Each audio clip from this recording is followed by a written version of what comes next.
So in this game that we're going to be looking at, it was a match, a great showdown between VP and Nigma. I think Noone absolutely popped off on his SF here today. I think the team comp built around him was fantastic. I think his item build was very cool. Definitely a little bit different from what you would expect. And yeah, I'm going to talk about just different plays you should be making to be consistent as a mid laner, specifically on SF as well. And of course, ways to itemize to really get the maximum value out of your gold. Also, if you've been enjoying content just like this and you want to see more mid lane or just pro replay analysis in the future, like the video to just kind of give me that vibe, whether or not I should continue doing this, that helps me out a lot. Not only does it do that and give me a notification of whether or not you guys want to see this type of content, but also it helps me out in producing daily content. Also, if you're interested in playing a hero like Batrider, who is very difficult and confusing if you don't play him correctly, also his meta has changed, right? He now takes Flame Break at level 2. Go check out the gameleap website in the link down below. I just made a video, a pro replay analysis by RMN, right? Well, it's by me about RMN, but he's a great offlane player. He had like a 70% win rate at the time of me recording the video, and I did a replay analysis on him to just kind of show why he's so dominant right now. So check that out.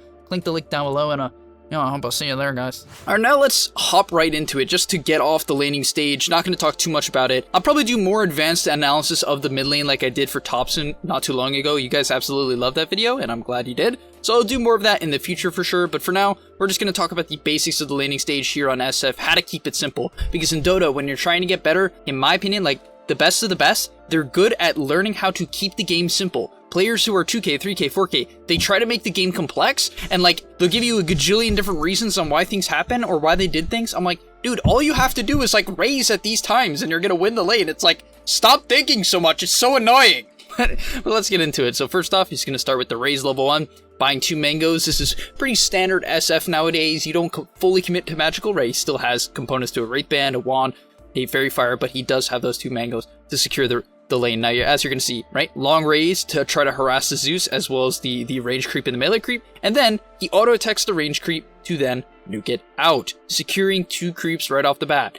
If you don't do that, I don't know what you're doing. Just do that every single game. Just do that every single game, and it's much better than anything else you could do. Stop over... Oh, good lord. Next up, I want to talk about why I think Bottle is one of the most underrated items in Dota right now. For the longest of times, it was actually getting phased out of the mid lane. We saw a lot more stats, a lot more mangoes, salves, clarities, and things like raindrops, which were phasing out Bottle. But ever since the runes have gotten changed, specifically the bounty runes to be in a much more defensive location, right now the runes, if we just simply look at it at this point in the game, right? Well, I shouldn't say at this point in the game, just at every stage of the game, are in your jungle and relatively close to your side of the map, right? At least it's in the river and not on the other side.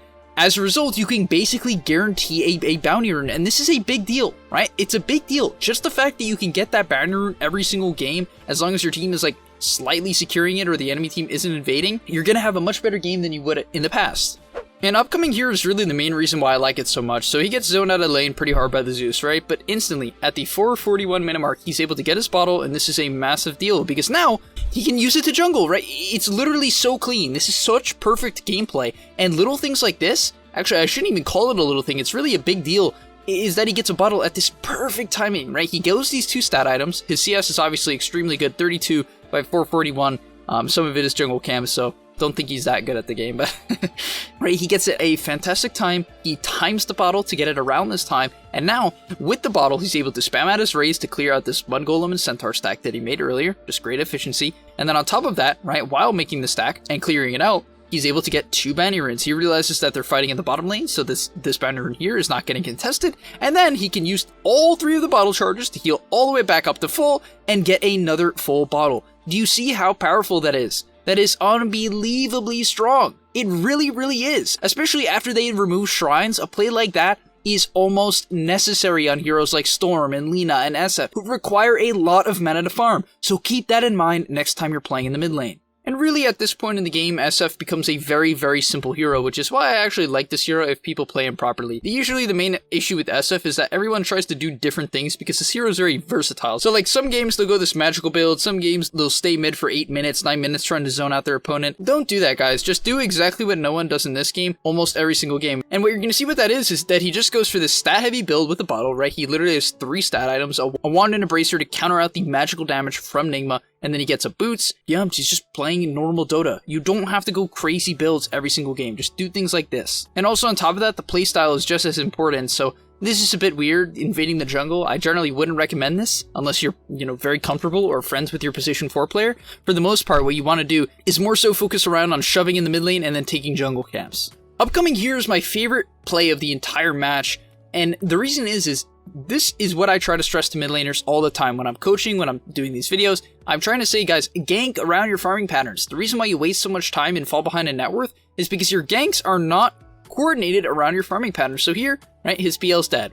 Doesn't go instantly run top. He realizes, okay, right, I'm going to need a few more heroes to make this work. Gets an Ironwood tree from jungling, wide, so he's important to the jungle. Passes have a minimark, and then with the Invis rune, he starts heading over to the top lane. You notice how he doesn't instantly run there, right? He doesn't know if he can instantly kill this Void. It could be a little bit hard, right? He's considering leveling up his ultimate as well, which is just a very high tier play by him. He skipped out the point in Necromastery to try to take the ultimate here, which eventually he does. And now, after killing the camp to the north, now this small camp as well, he's in the area, right? He's in the area, so this gank takes him a solid 5 seconds to shift over towards, which is very, very efficient. And then, of course, with a little bit of patience, his Treant gets dove because Treant is obviously trying to defend the tower, and because of that, he's able to get a solid double kill. Just such a clean and smart rotation. I mean, this is, in my opinion, this is a play of a top tier player where they have the patience to continue farming.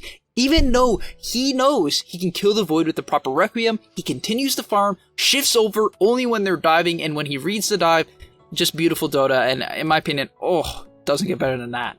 Next thing I want to note is simply the fact that he actually took the Faded Brooch over the Ironwood tree, which might sound very, very weird to people. Like, why wouldn't you want an Ironwood tree in multiple stats, 6 stats on SF? That sounds great, right?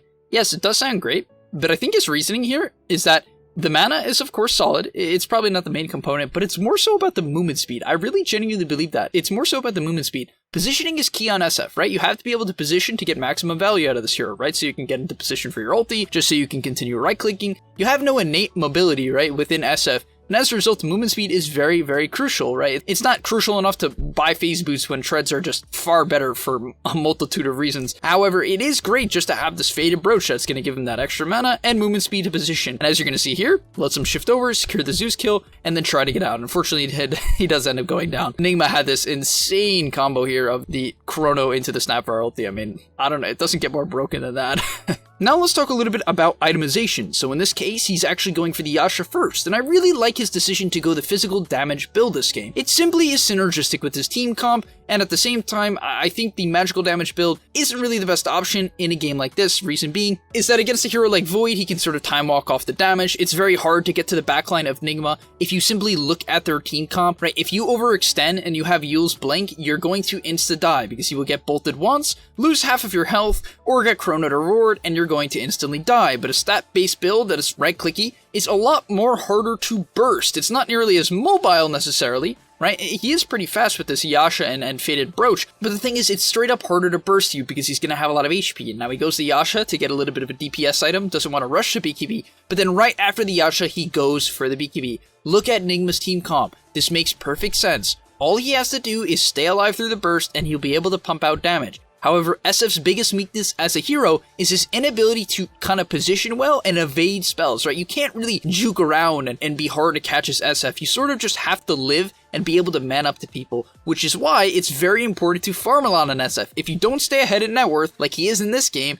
your hero is kind of garbage. It's kind of garbage, right? You just insta-die. You don't have that much HP. You kind of insta-die. But because he stays ahead, gets his item timings up, and then rushes a BKB against a team comp that has almost entirely magical damage. Even a hero like Faceless Void is a lot of magical damage. Sure, he is going the Battle Fury, so it's a bit more physical than usual, but even the bash is magical. And that is why, guys, you need to itemize more so around the enemy team comp and a little bit about your own team comp, right? As a right-clicker / magical damage build, you can choose between one or the other, but most of the time, you're building items around the enemy team and not your own team. And no joke, only because I can't really completely exclude this from the video, he just spent like 6 minutes farming, basically doing nothing else. He showed up to a fight, right-clicked the Beastmaster once, got the kill, and got out. But like, other than that, he actually just farmed for 6 minutes, killing every single wave in camp that he was close to. Keep this in mind, guys. Just because you think you want to play fast, playing fast and getting kills does not mean you're good at the game. I don't care that you're 16-1 and lost, right? It probably means that you didn't farm enough, didn't shove enough waves, or just were not very impactful with your kills. And now here, I just want to show off, this is really more of an overall concept here, but it's such an important concept in Dota, and it's why do you Rosh? Why are they Roshing right now? They know they're ahead, they probably feel like they're strong, right? The PL is generally online, he has his hood and diffusal, as well as a bunch of stat items, so he's pretty online. The Slaughter has a pipe and a drums, having an absolutely god game here on the Slaughter. He is super, super farm for his Slaughter, so I think Rezo really popped off this match, but he's got his pipe, right? They have a decent amount of items on the tree, and he has a pretty good level. The Disruptor has max glimpse. They're ready to take Rosh, because they have a Slaughter and they have an SF. And you might be like, well, Speed, the enemy team, they have Chrono, they have a Snapfire, right? Technically he has no ulti, which is probably a big reason why VP feels like they can fight. They probably know that this is on cooldown. Actually, they definitely know it's a professional team, right? But they're forcing the fight, even though that it's condensed area where they might get chronoed. Reason being is, they can force the issue very effectively. Also, they are forcing Nigma to fight into them. And basically the reason why this is good is when you force people to fight into you, it's very easy to choose one target and burst them, right? Whoever goes in front for the enemy team basically can just be bursted to some extent, right? They'll get Disruptor ulti, they'll get amped, they'll kind of just get long raised, and it makes it very hard to fight, and we're going to see that from VP. This is beautiful Dota. So Rezo realizes that they're coming over, right? So does Noone, so they back out of the Rosh pit. Extremely, extremely smart here. And instead of going all the way out, they sort of like fake back, right? They realize that, okay, we can sort of commit on the Rosh. And then, once Rezo sees that someone is shifting over, right, he sees this Beastmaster on the side, he books it at him, right? He books it at him. Because they have the Disruptor, they're able to get the glimpse and secure a kill. Like, this is pretty high skill Dota here, right? Just in general, the overall concept of just forcing people to the Rosh pit to fight. But it's really just, like, to make this simple and why it's applicable to your games. If you get your team to Rosh when you're ahead, you force the enemy team naturally, if they're any good, to come contest you in an open area. Meaning, you don't have to dive them under their tier 2 or tier 3 tower, which everyone does. Stop diving and go take Rosh. Even if your team is really bad at taking Rosh, you can still force the enemy team to feel like they have to contest you, and then you take a good fight in an open area that you can at least maneuver around, where under their tier 1 and tier 2 tower, you're going to get funneled, you're going to lose vision. It's really, really bad. But here, they even have a heal ward up, which I don't even know how it's still there, frankly. But because of it, they're able to invade here. They get another glimpse onto the Faceless Void. I mean, it's just so smart. It's a pickoff after pickoff, abusing glimpse to absolute perfection, and now they're able to finish off the Roshan. Just so smart. Upcoming here is a play where the average viewer would just say BKB lol, and I want to talk about why this BKB that we're going to see here is actually somewhat of a good idea, if not the correct play, right? So as we're going to see, they want to go on this Void, right? Void has stepped out of the base, they have a blink on the Slaughter, they have a Disruptor ulti, the Void is not at his BKB yet, so it's a good opportunity for them to try to kill him, as well as the fact that they have a wave here so they can potentially even go high ground afterwards. It's really just a perfect gank. And as a result, they go on him, the SF leads in, and he pops his BKB. And now you're thinking, Speed, how in the world is that a good idea? Wasn't he already dead? Most likely, yes. I'm not going to say that he probably wouldn't have died if SF didn't click BKB. In fact, the enemy team didn't even come in. But how would he live, right? If this Void was to live, how would it happen? Probably a Kata ulti and a Blinding Light, right? If these two spells came out, there is a chance the Void lives, right? And as a result, they commit the BKB. I think it's smart only because he realizes how big of a kill this Void is. Without the Void, it is very hard for Nigma to actually secure a kill. Right? He is the primary lockdown and team fight of Nigma right now, so without him, they can't do anything, or at least his buyback will be forced. And that's exactly what we see, up onto the high ground, just really smart Dota. They don't overcommit too much. I mean, the enemy team does have some of the best high ground in the game, but one pickoff leads into two, and then they're just going high ground. I mean, it's just such smart Dota, and that's why this BKB was key here. He understands Void's dead. Just because I don't have BKB, they still can't do anything. All I have to do is sit behind my pipe blink Slaughter, and it's basically GG. Also, I love this comp so much. Look at GH's armor. Negative 22, baby. Look at his health. Bap. It's like, oh my. It's like some illusion just hit him for like 300 HP. It's beautiful. It really is. I love minus armor strats just because of how satisfying they are. You're like, oh, I committed a right click and it's like a 500 damage nuke. It's insane.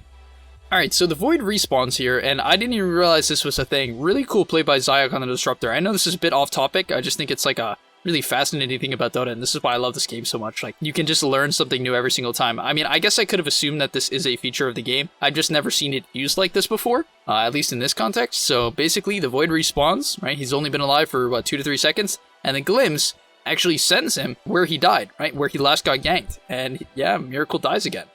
So that's a thing. That's a thing. And all the tips come out. I mean, rightfully so. That is an absolutely sick play. Very cool. I love it. And now finishing off this game, I generally don't like Sanjin Yasha as an item, but I think if there's any hero that's going to buy it, it's SF because he needs to be tanky, and in this game in particular, I think it's nice. The movement speed really allows him to play at the same tempo of the Slardar. He needs a little bit of tankiness to live through the burst of, obviously, Nigma, right? They're a very burst-based team comp. If you live through their Chrono or their Roar, you're most likely going to win the fight. And so I think this itemization made a lot of sense. The Yasha in a BKB is a very clean build that allows him to not delay the BKB for too long, but at the same time still have a DPS item when he does get the BKB. So yeah, just beautiful itemization. Now he's going to Satanic. Once again, just stressing the fact that if he lives through the burst, they will most likely win the fight, right? Very simple concept here, but just super, super important. If we live through the burst, I will win the fight. Great itemization to deal with that. Also, the status resistance stacking from Sanjin Yasha into Satanic is always great. And now here we're going to see the fight generally end as he's doing 300 damage per right click onto the Zeus, who's even getting armor buffed. GH gets gone on and he hits him for about half of his HP here with one right click. And oh, it's just a thing of beauty. But yeah, that's why you have to snowball, because he's been pretty active this game, right? But the thing is, the difference between a good player and a bad player is that their ganks are quick, right? His gank, it takes him like 10 seconds, back to jungling, right? The average player, they're like sitting in the lane, they're like chilling out, they'll mess up their spell, and it's like, oh, 30 seconds later, I've missed like the opportunity to kill 2 waves and 3 camps. And it's like, well, how worth it was that gank? And that's really what you need to ask yourself, like, how quick am I at ganking as he kills Kuroki in 3 right clicks and then manages to also knock out the Mind Control Beastmaster. But thank you guys for watching. Hopefully you learned a lot in this video. I think there's some key points to take out, especially about the bottle, things like the rotations. I'm a really big fan of his itemization overall. And yeah, hopefully you guys enjoyed. If you did, please don't like and subscribe to help our channel grow. And yeah, I'll see you in the next one. Peace. Are you tired of being hard stuck at your rank? Over at gameleap.com, we have a library of hundreds of guides authored by pro players and coaches covering literally every aspect of Dota. Whether you're looking to master a new hero or role, or just polish up your existing skills, GameLeap is the proven place for competitive gamers to hone their craft and unlock their secret potential. Hit the link on screen right now, to take advantage of our special offer for a 25% discount, guys, 25%, and start your journey today.